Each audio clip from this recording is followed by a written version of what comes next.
The classic duo are back. Let's talk about Wallace and Gromit.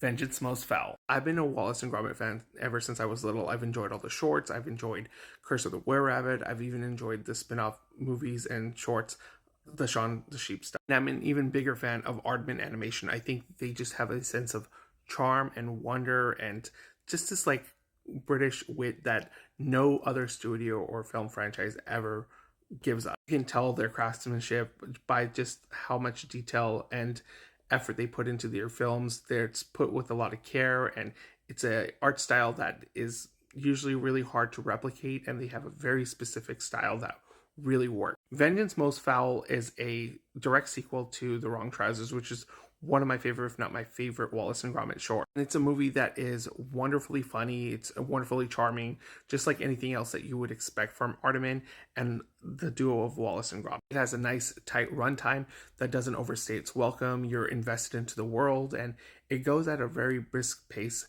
that is very enjoyable. Humor is top notch. A lot of the gags come from just the character expressions and just a really British sense of humor. You can see the improvement in terms of the animation over the years, how smooth and fluid it's gotten, but it still has that very human element to it. Yes, they use like some CGI and some other like computer generated stuff to do some of the effects, but at the very core of it, there is a human behind this doing all sorts of the movements, and there's a very beautiful charm to it. I love the meta commentary that this movie has about technology versus human interaction.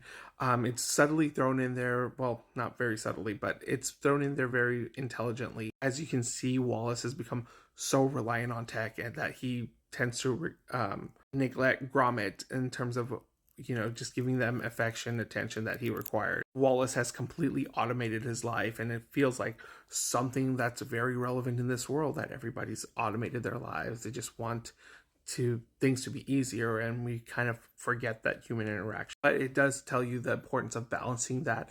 Yes, technology is there to ease our situations so we can have more of these moments with the people we love, the people we care about, just people in general. The duo in this film are just as wonderful as ever.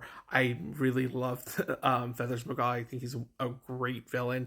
He has very little dialogue, but he's a master of disguise, and it's just played up for laughs just because he puts on like weird glasses, or he'll put on like something silly and people don't recognize him. It's kind of like that Perry the Platypus effect, and it's just hilarious. Music is zany. This little troll guy gnome thing is very creepy in here too, but in a very charming way.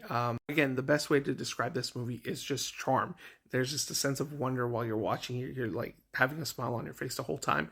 It's not a movie that is layered in plot or these like deep, meaningful like things like you would see with like The Wild Robot or Inside Out too. But it is a movie that is fun and just a reason to watch movies because it's just a joyous, adventurous time.